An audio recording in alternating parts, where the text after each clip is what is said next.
After discovering our trailer's frame was cracked while camped on the edge of the forest in rural Alaska, we spent the next several days stuck, before finally finding a shop 2 hours away that would be able to do the necessary repairs. But we decided to not let this stop us from traveling, so we packed up and set out into the interior of Alaska with just our car. After the beautiful view we got of Denali's summit while in Talkeetna, we were determined to continue north to explore Denali National Park for ourselves, despite the absence of our home on wheels, and with the knowledge that autumn was quickly becoming winter.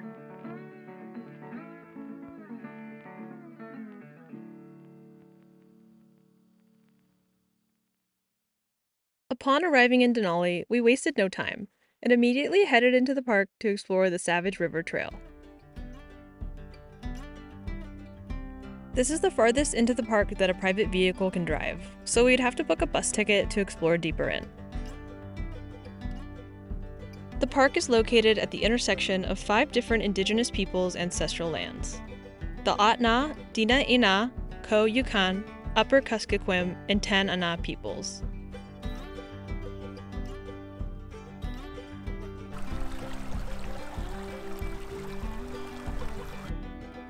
We felt extremely grateful to have the opportunity to visit this place and see the beauty of this part of the world.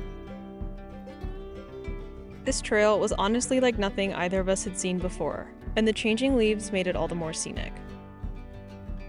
It seems like most people come to Denali in the summer, so there were very few people there while we were, which was a really wonderful experience. After our hike, we set out to find a camp spot for the evening. With just our car, we'd have a lot more options.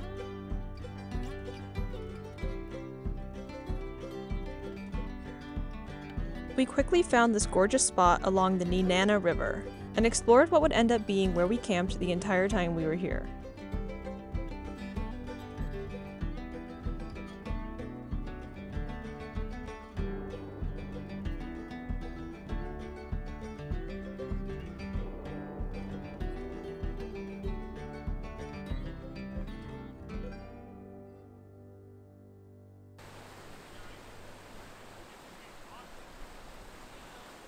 Really excited to see more of Denali tomorrow, and we are taking a shuttle.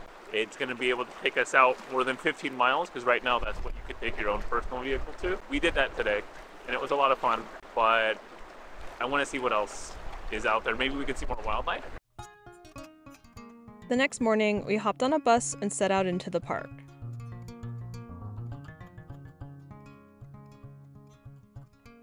The road was closed after mile 43 due to a landslide, meaning we could only go about halfway in, so we took the bus out to the farthest point we could. Along the way, the bus would stop for wildlife viewing, or to try and get a look at Denali's summit, but we only got a partial view while we were here.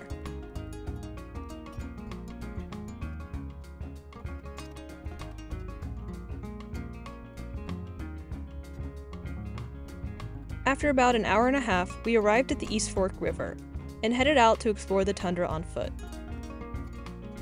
Like many rivers in Alaska, the East Fork is a braided river. This means that the water moves in a network of ever-changing channels. This usually happens when water is moving quickly over a steep gradient.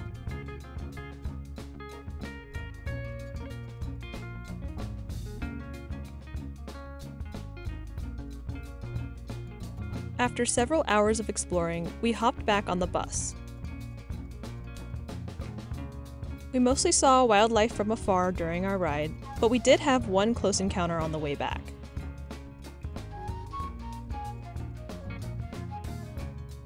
On our way in, the bus driver pointed out a hole that had been dug in the side of the road a day before by a grizzly.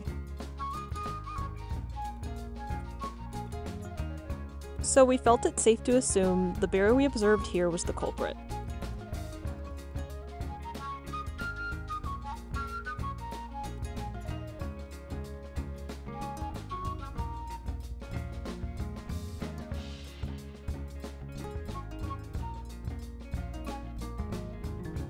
When we got back to camp, we took Marj out for a bit to explore, and then had a bonfire by the river before calling it a night.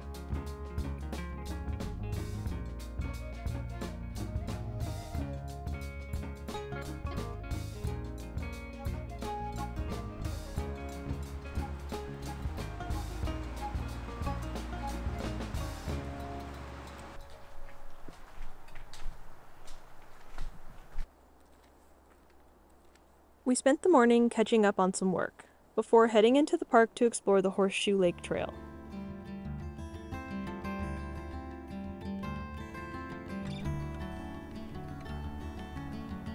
Yeah, Hiking? yeah.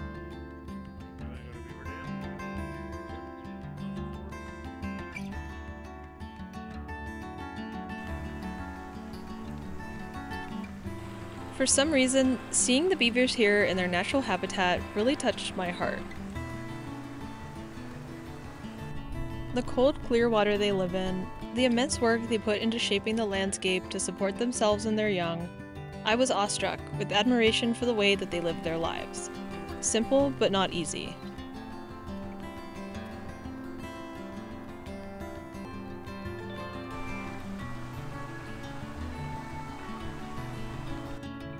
For several minutes, I sat at the edge of the water and contemplated joining them.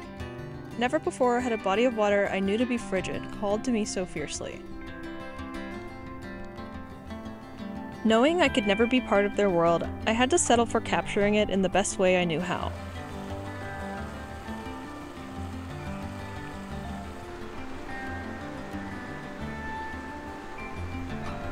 After our moment with the beavers, we headed back to camp for the evening.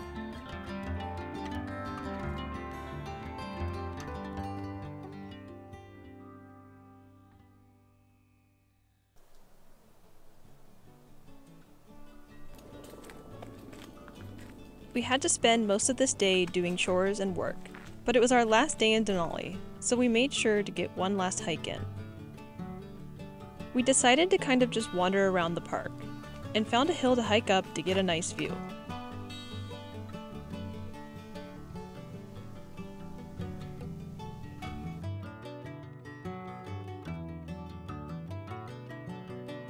It's so beautiful to see the green and the yellow mixed together.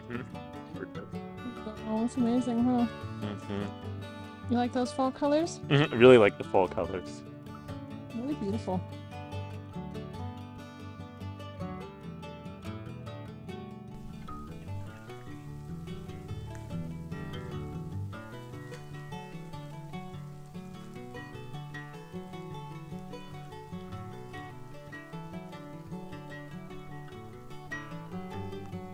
We headed down the hill and ended up by the Sled dog kennels. They were closed for the day, so we couldn't see the pups, but we did get to hear them.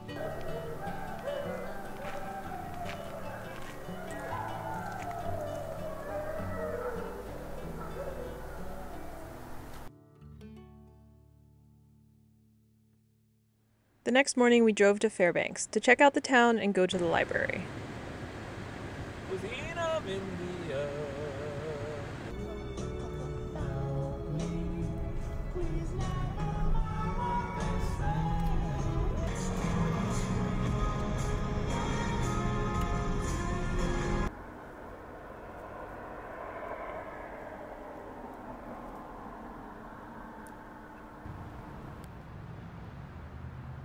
We are in yet another library right now. We love libraries. They always feel like a place that we're welcomed in when we're super far away from home. We both have a lot of work to do today, so probably going to be a big day of working. Damien Scobie. Hi, sweetheart. Today is Thursday the 15th.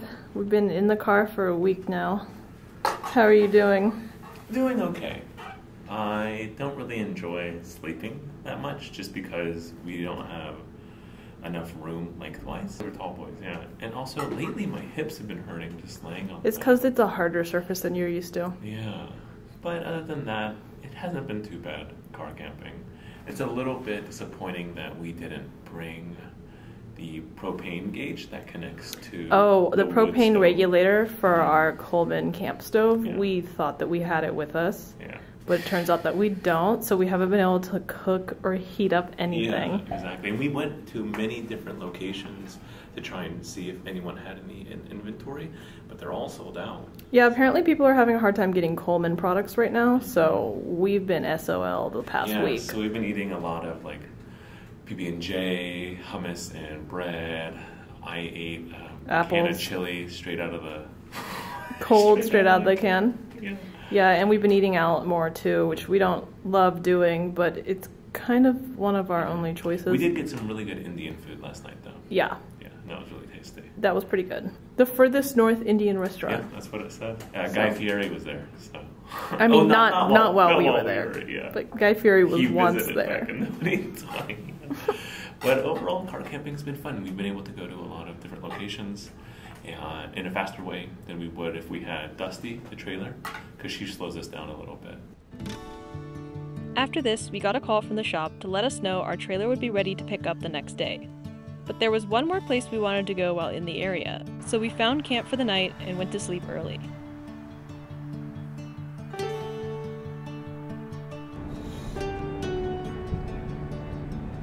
Where are we going? We are going to some hot springs. Very excited. The hot springs were so nice and relaxing, especially after sleeping in our car for a week. The warm water felt amazing, and we even got some sun while we were there. After this, we headed back to Wasilla to finally get Dusty.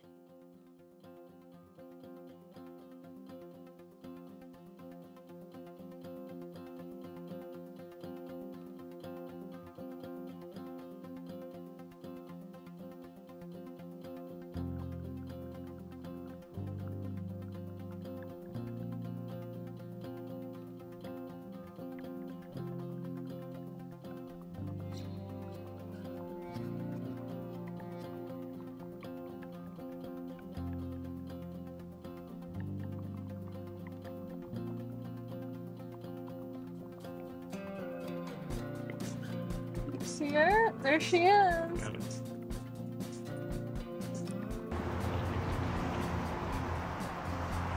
What do you think? So happy to have this back. You guys ready to go? Yeah.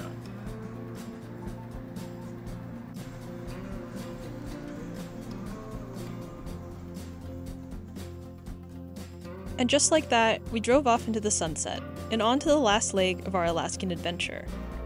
Happy to have our home back and with a renewed sense of gratitude for our Scamp and the amazing life it allows us to have. Oh my god!